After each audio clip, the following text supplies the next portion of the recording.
It is a lovely Friday night, July 9th, 2021. An amazing thing happened earlier today. I downloaded my normal recording software and found that they finally got it together. And so I'm not getting a white screen on my recordings anymore. So I thought I'd spend no more than 15 minutes talking about what is in my latest book, Alma Mater, because it builds on the other books in the Full Spectrum Astrology series. So I have 5 books in Full Spectrum Astrology. They are FSA, which is just a regular astrology book. Hayden's Book of Synastry, which is all about synastry, relationships, that kind of stuff. All 144 aspects. Weird book. May have been the weirdest book I've ever written. I don't really like it. But I find myself going back to it more than any of the other books, actually, including Alma Mater.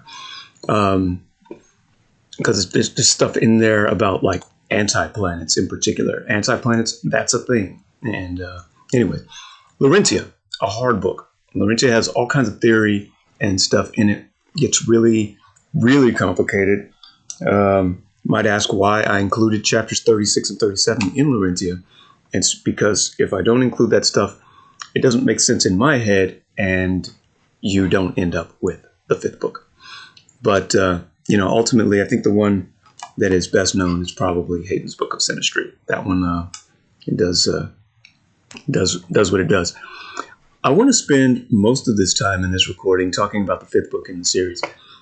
Let me try this again. Regular astrology, synastry, special detailed aspects. They still work, thank God. A lot of this stuff is just theory as I write it.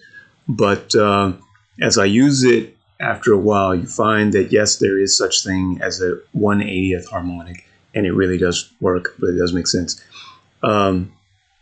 Laurentia is mostly theory, but also has the asteroid interpretations, and that's a big deal. Ever since I wrote Laurentia, I have thought about some of my asteroid interpretations and been like, man, some of these are kind of scandalous, kind of controversial. But remember, in order to interpret the asteroids in Laurentia, I basically took clusters of people that I knew. I wasn't describing nature, I wasn't describing earthquakes, I was describing people and those people's characteristics. People only have so many characteristics, right? Is tall, is short, is whatever they are. And so when you're trying to build a whole asteroid definition, which could just as easily describe, this cup right here, you're going to get a very anthropomorphic view. But I did a lot of text mining, and it turns out that the recent text mine, not on just the first 1,000 asteroids, but on the second 1,000 asteroids, which I haven't published yet because I'm still working on it, it really strongly validates the original Laurentia interpretations, scandalous though they may be. Let me talk about what's in Alma Mater. Alma Mater is, as I say it here, a workbook for the astrological manipulation of events. Before I talk a little bit more about that, I want to show you something. Okay, so I study Mandarin Chinese off and on, and I have this book. It's just a regular random book. And what always happens is that if I pay attention just a little bit to just to kind of concentrate on nothing, right? But I ask myself what's going to come up in this book. It just kind of gives you these characters, these different characters in here, whatever. It's just a table of characters, that's all. Somehow this thing ended up acting like an oracle to me. It's the weirdest stuff in the world. So what I do now is, on occasion, when I want to know how my day is going to go or my night's going to go, all I do is actually just flip to a random page. I have not done that. I'm going to do it right now because, and I've got a better idea of how it works. It's actually in the charts, kind of very, very intriguing. So here goes. I have to concentrate though. I can't just like go on camera and be like, oh, here's a page. So here goes.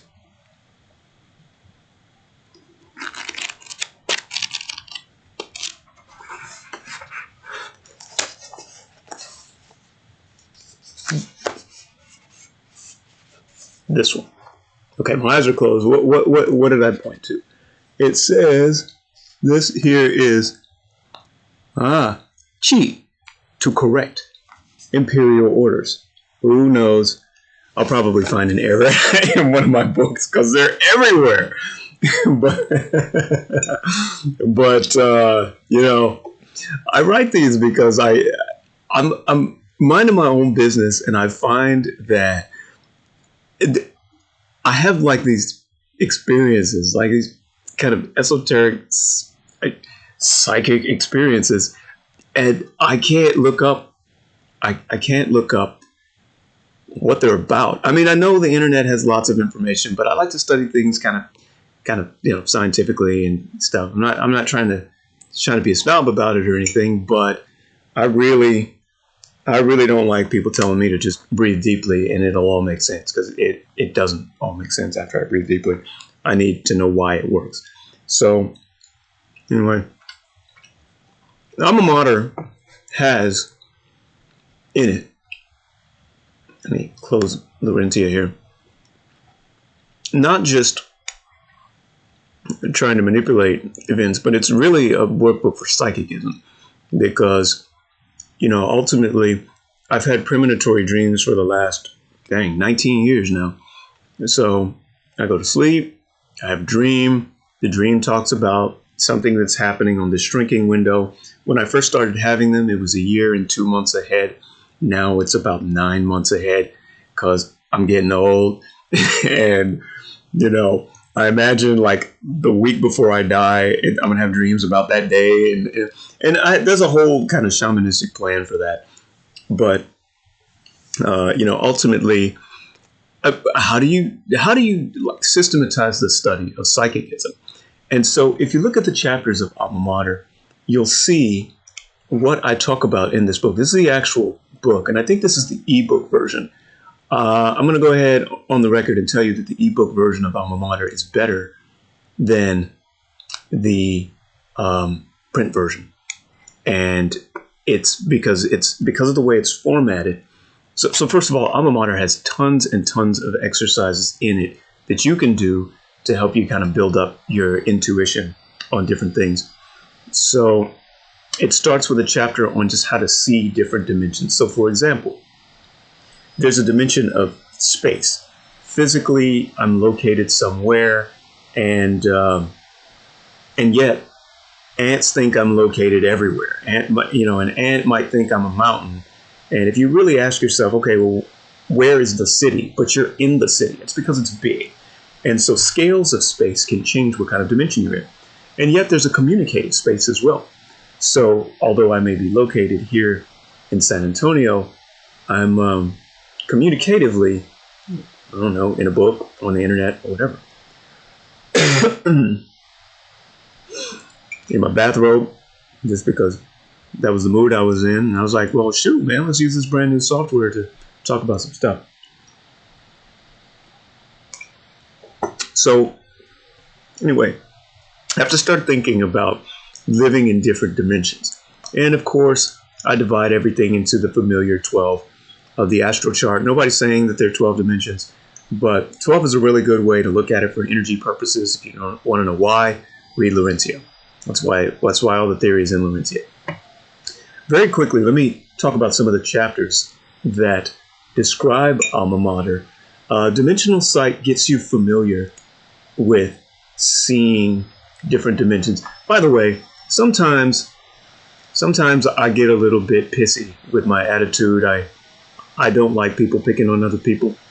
And so I have different lines. If you read my other books, you know that I always take some time out to wave my fist at bullies, scientists, and stuff. In fact, at the end of Alma Mater, I'm going to go ahead and go on the record and apologize to my college that I graduated from, because I'm not trying to slam them, but I had a kind of bad experience while I was there. The whole 5 years was pretty wretched for me.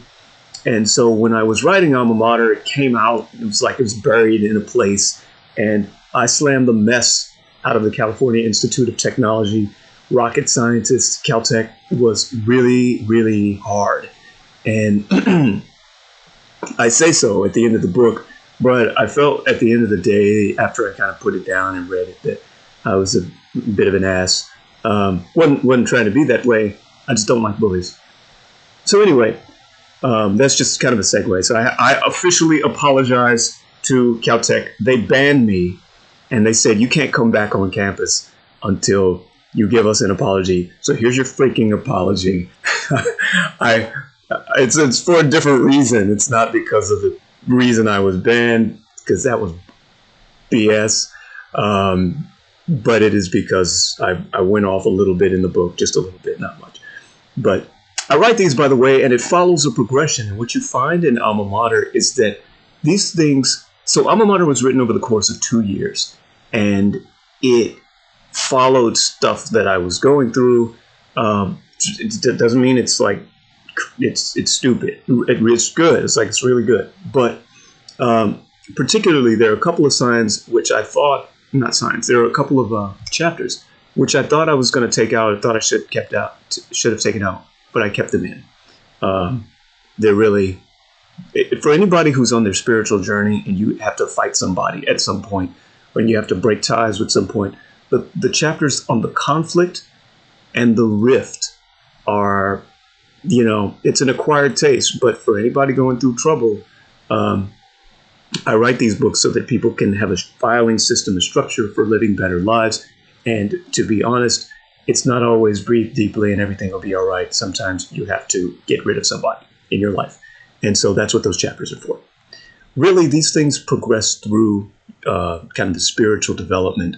The worlds tell you about the different kind of frameworks for seeing reality. So you can follow your instincts as a dimension of instinct. There's a dimension of identity mirrors. I identify as an oldest brother. I identify as a publisher or a writer or a scholar or something like that. You identify as a sibling, a parent, or whatever, and that's a dimension. And you can make decisions in that dimension, which lead you one way down life versus making decisions as an employee or making decisions as an owner of a home or as an explorer or leader or something like that. And so the realm of the worlds starts you thinking in terms of the different signs. So that's what that chapter is about. The embodiment. I study the body. You'll find a lot of it in my books.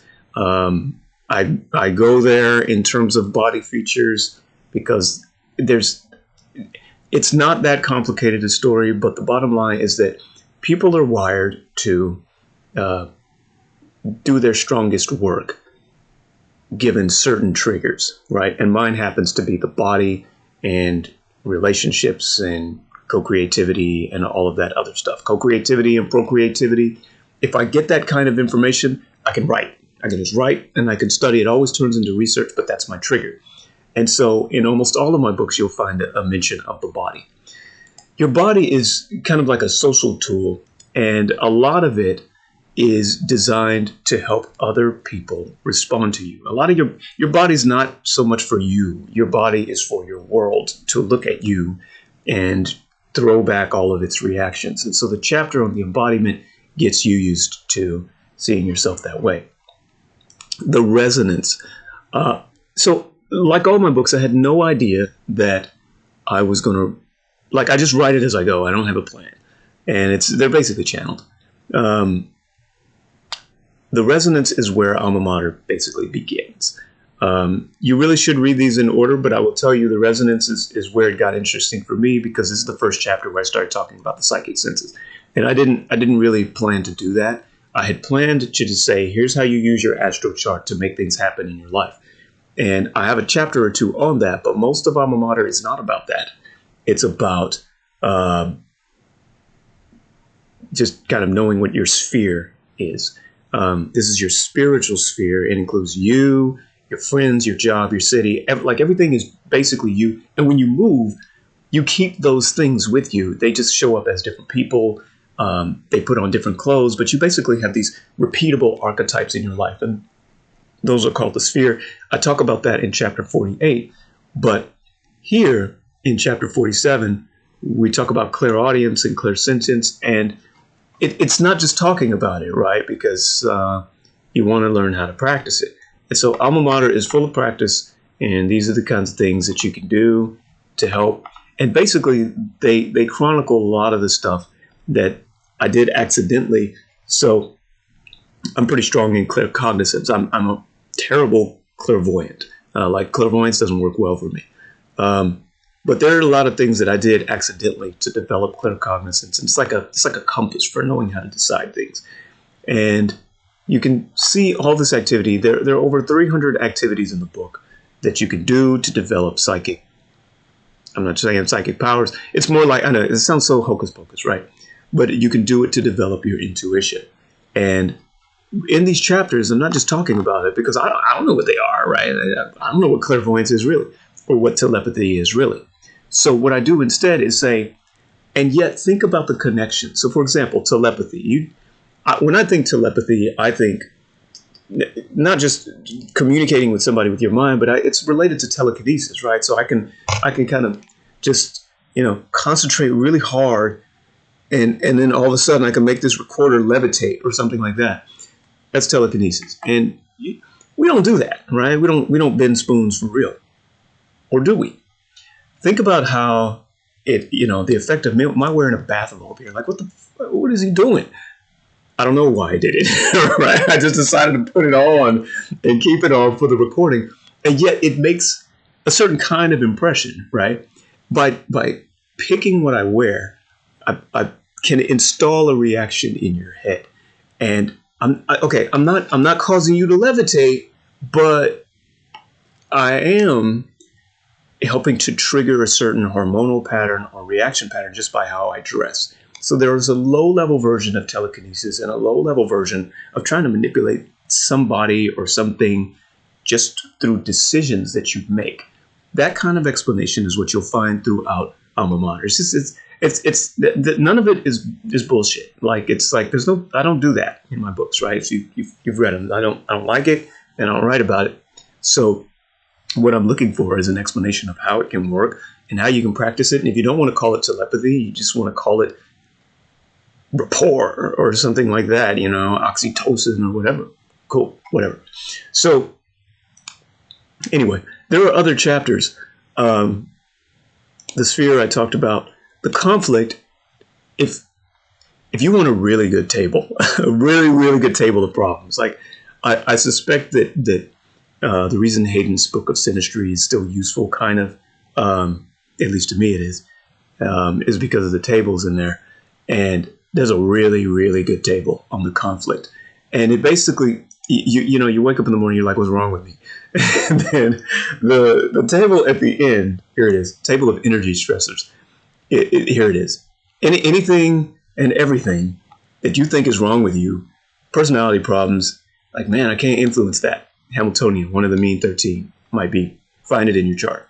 Type in 452 on astro.com, find out where it lives, and then learn the section of the chart that is disturbing you, and you'll find it, right? And if you don't know how to do this, at the end of Alma Mater, I have a chart, which is my own, right? As so many of these things are. Alma Mater, by the way, has my own examples throughout because it's not because I have a huge ego, but because some of these questions get really, really deep and they're difficult to answer. And so you're like, I don't know what you mean. And unfortunately, a book is not going to tell me. So there has to be an example. But these are the different examples of where everything is. But you also get, here we go. You also get what sections of the wheel do what. So you can go find the culprit asteroid and figure it out. The spirits, again, another kind of random place. It's all about what you believe in. Spirits, sprites, God, whatever. There's another table that I had fun making, which was table 51.2. It's talking about other kinds of spirits, and like all kinds of spirits and just levels of them. If you believe that they have personality, this is what they're called. If you think they don't have personality, this is what they're called. And it's just a framework. You don't have to believe it. But I found it useful for trying to make sense of the world of patterns, basically. The role is a very difficult chapter. By the way, Alma Mater is meant to be taken in order. You could be a total spiritual noob. You hate the world, but you just want to breathe. You could start here. But by the time you get to the role, the book challenges you greatly. And if you don't, if you did not decide to fix your conflicts and your own problems, like in your personality, because, ultimately what the Sphere chapter is telling you is that stuff that goes wrong in your life repeatedly, and it's a different person each time, might be you. Might be your setup. And most of the time it's your setup. It's not you consciously or whatever. But if I meet Joe and I have a problem with Joe, Joe leaves my life, and I meet Jane and I have the same kind of problem with Jane, I don't know. And then Jane leaves, and then I meet Juan and I have the same problem with Juan. Okay, that's the third time. I think it's my Sphere. Maybe I'm not doing it on purpose, but I have to figure out what my setup is and fix that stuff. So the conflict is where you own that. If you don't want to own it, you're going to find the rest of the book hard, because it is a workbook. And by the time you get to the role is hard, and it's hard on you. It's like, what am I here for in the world? What's my Wikipedia going to say about me after I'm dead? And, the litmus test is somewhere between these chapters. If you make it to the role and you've kind of looked at yourself, then you're golden for pretty much the rest of the book. This chapter's on the friends. Check it out. The foresight. I don't want to hype this chapter up because I want people to go in order, if you can. But the foresight is where a lot of the psychic stuff is. Most of it, in fact. But I warn you throughout the book that if you're trying to develop the psychic senses and you haven't cleaned your sphere up, you haven't cleaned your spiritual energy up, you are going to mess yourself up. And I cannot stress this enough. If you don't fix your stuff and you're trying to learn how to be clairvoyant, you're going to see a bunch of crazy stuff that makes your life worse. And seeing it over and over, I'm just telling you about it. So what I would advise you is, before you start using the resonance and the foresight in particular, try to look at the sphere and the conflict or something like that, because it gets real ugly if you don't. The asteroid is just the wheel. It's just the 144 wheel. The whole chapter, it does a little bit of a review of basic astrology, and then you know what? Sorry, I get these chapters confused. The asteroid's about reading the chart, like cheat sheet style, as if you were an event and not a person. Lots of stuff in there. The star is the wheel broken up into 144. I mentioned a little bit about my text mining work in there, but this is the wheel, and this is what each section of the signs have shown to mean in the tropical chart in 2020. When it's 2030, this whole thing is going to go just a little bit.